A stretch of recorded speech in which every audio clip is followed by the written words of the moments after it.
Que la paix, dans la mesure du possible, soit sur chacun d'entre vous.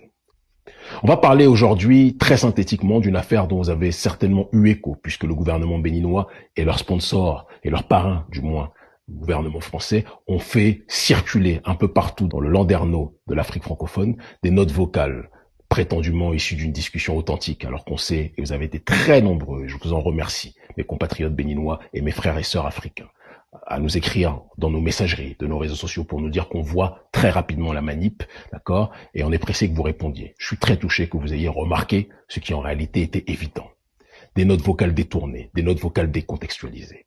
On va commencer par le commencement. Ils ont menti avec méthode, ils ont manipulé avec méthode, on va les exposer avec méthode. Premier point, et non pas des moindres, les notes vocales qui ont circulé, comme vous le voyez, apparaissent dans le cadre d'une fenêtre WhatsApp. Et on voit que les notes vocales sont des notes vocales transférées. Elles ont été transférées d'une application à une autre, en l'occurrence WhatsApp. Il est intéressant de rappeler que quand vous transférez des notes vocales d'une application à une autre, vous pouvez sélectionner l'ordre de passage des notes vocales, de telle sorte que votre interlocuteur entendra les notes vocales dans l'ordre que vous vouliez qu'il entende.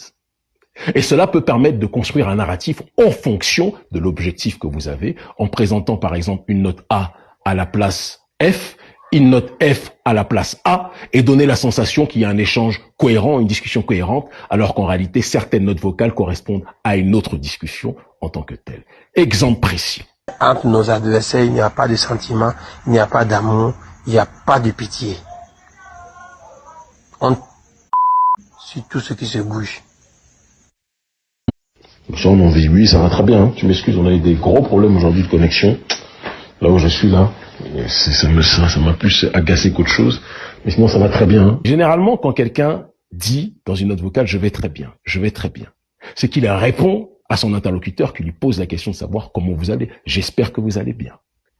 Vous voyez quand vous écoutez les notes vocales en tant que telles qu'à aucun moment mon interlocuteur, dans les notes vocales que les services de renseignement béninois et leurs parrains français ont monté, à aucun moment on entend mon interlocuteur me poser la question de comment je vais.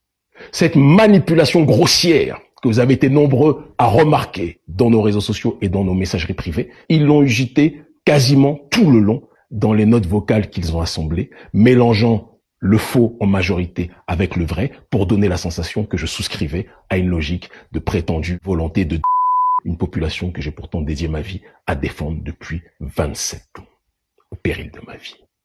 Cette manipulation a pour but d'essayer de décrédibiliser une voix qui n'arrive pas à faire taire sur le terrain des arguments, une voix dont ils ont profondément peur, parce que je suis capable à la fois de les battre sur le terrain idéologique, ils ne sont pas formés idéologiquement, de les battre sur le terrain de la déconstruction de leur système de prédation.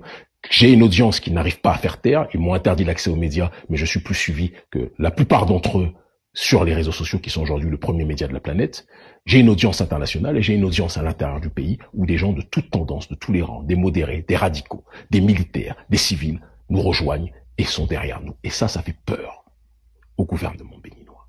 Il est important donc de préciser que ces manipulations, ils les ont ugitées parce qu'ils étaient incapables de trouver des propos répréhensibles de mon côté où je souscrivais en tant que tel à la logique de notre population. Ils ont monté, ils ont sorti, décontextualisé des notes de leur contexte initial, d'accord, et ils ont fait en sorte de pouvoir les assembler pour donner une sensation de tolérance de ma part à des propos où mon interlocuteur prenait une radicalité extrême. Maintenant, revenons rapidement sur Agbaza.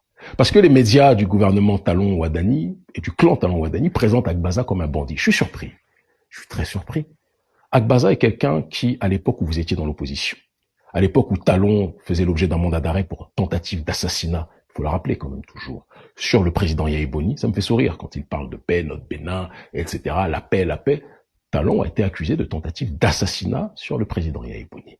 Doit-on le rappeler? Et ce Patrice Talon s'est enfui lorsqu'il a eu un mandat d'arrêt par la malle arrière de sa voiture et il est parti, il a couru se cacher en France. Et depuis la France, il a financé des mobilisations comme Mercredi Rouge et d'autres actions, d'accord, visant à déstabiliser le régime de Yahya Boni. Il finançait des opérations coup de poing. Il finançait le Mercredi Rouge d'Orden Aladatin de Joseph Jog Benou, président actuel de l'Assemblée nationale. Il finançait des actions coup de poing. Et des gens comme Agbaza ont été recrutés pour lutter contre le régime à l'époque tyrannique de Yahya Boni.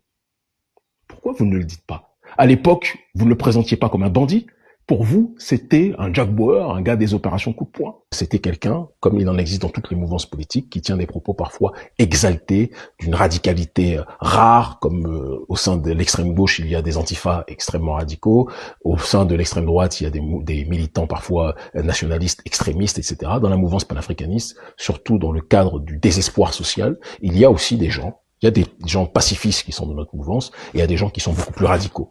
Donc parfois la radicalité dépasse le cadre de la pensée, un peu à l'image du film Réussir ou mourir où 50 Cent joue avec l'acteur Terrence Howard, et ce Terrence Howard qui joue le rôle de Bama a toujours pour habitude de dire moi je tire puis je parle. Il y a des personnes qui peuvent être très radicales dans l'esprit et parfois leur radicalité dépasse leur pensée.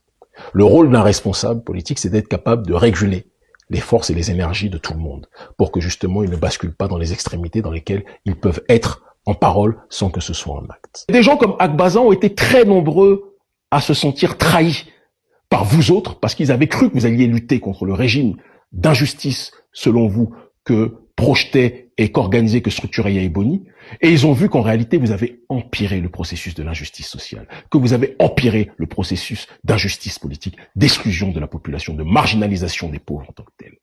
Ils se sont sentis trahis et ils ont rejoint ceux qu'ils considéraient comme étant des militants authentiques.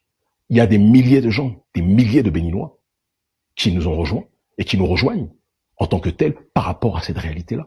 Des gens comme Agbaza, il y en a des milliers. La question maintenant, c'est de savoir si, quand il tient des propos irraisonnés ou irrationnels, est-ce que nous souscrivons à ça? Quand le dénommé Agbaza, le frère Agbaza, tient des propos et dit oui, ça doit sur tout le monde, ça sur tout ce qui bouge, ou il dit Vodounsday, Grenade, etc. Ça n'a jamais été ma démarche. Doit-on rappeler qu'Urgence panafricaniste a fait venir plusieurs gens, et c'est la deuxième fois qu'on le fait par l'intermédiaire du représentant d'Urgence panafricaniste Caraïbes, Joe, au Vodounsday? Beaucoup d'afro-descendants de Martinique, de Guadeloupe, sont venus assister au Vodounsday sous l'égide d'Urgence panafricaniste, en étant très conscients de l'instrumentalisation politique des Vodounsday par le pouvoir en place, mais en se rappelant que le plus important, au-delà de ce qui nous sépare, c'est la logique de la tradition. Et c'est quelque chose de sacré pour nous, et donc je ne pourrais jamais souscrire à une démarche d'exaction vis-à-vis de quelconque concitoyen. Des gens comme Agbaza ont un profil extrêmement radical verbalement parlant, et moi, mon rôle, c'est d'être capable de tirer de chacun, des plus modérés comme des radicaux, le juste milieu et le meilleur pour mener des actions qui font sens. Les actions, et là, maintenant, une fois qu'on a exposé les manipulations du gouvernement à travers certaines notes qu'ils ont collées les unes aux autres pour donner une sensation, et parfois certaines notes qu'ils ont même coupées pour donner une sensation de discussion homogène, le plus important maintenant, c'est de revenir sur les éléments réels. Il y a des actions qui ont été effectuées, qui s'inscrivent complètement dans la logique de la décolonisation symbolique que j'ai théorisée dans mon ouvrage L'Afrique libre ou la mort. Quand je brûle un billet de franc CFA, c'est pour attirer l'attention sur le système de prédation économique que vit notre peuple en Afrique. Quand des partisans brûlent des pneus et des drapeaux visant l'armée française en disant nous ne voulons plus de l'armée française sur nos terres, nous voulons la souveraineté de nos populations, nous voulons pouvoir profiter de nos ressources, c'est aussi une action symbolique visant à attirer l'attention de l'opinion publique et l'attention internationale sur les systèmes de prédation que les populations africaines vivent en tant que telles vis-à-vis du système de néocolonisation. De la même façon que quand Agbaza propose de pouvoir brûler des pneus et qu'il y ait des pancartes à côté qui puissent exprimer un message fort, qui attire l'attention de l'opinion publique sur ces questions, c'est dans ce cadre-là que nous vivons. Il faut rappeler le contexte, parce que le gouvernement béninois veut présenter cette action symbolique qui est dans la pure continuité de structures non violentes comme Greenpeace, qui sont des organisations internationales écologistes qui mènent des actions coup de poing de manière régulière, ou les Gilets jaunes dans un autre ordre d'idée. Quand ils mènent des actions coup de poing, ce qu'on appelle des happenings, leur objectif central, c'est de pouvoir attirer l'attention de l'opinion publique sur des sujets sociétaux que le régime et que les gouvernements tyranniques essayent de faire taire ou de verrouiller. C'est ça l'objectif. Et ce qui est intéressant, c'est que le gouvernement béninois vous dit oui, ils ont voulu détruire Cotonou. Détruire Cotonou parce que vous voulez brûler des pneus dans des carrefours et que vous mettez des banderoles dedans. Bizarrement d'ailleurs, vous remarquerez qu'ils ne vous parlent jamais des banderoles. Très intéressant. Les banderoles qui étaient juste à côté des pneus qui ont brûlé, voilà ce qu'ils disaient.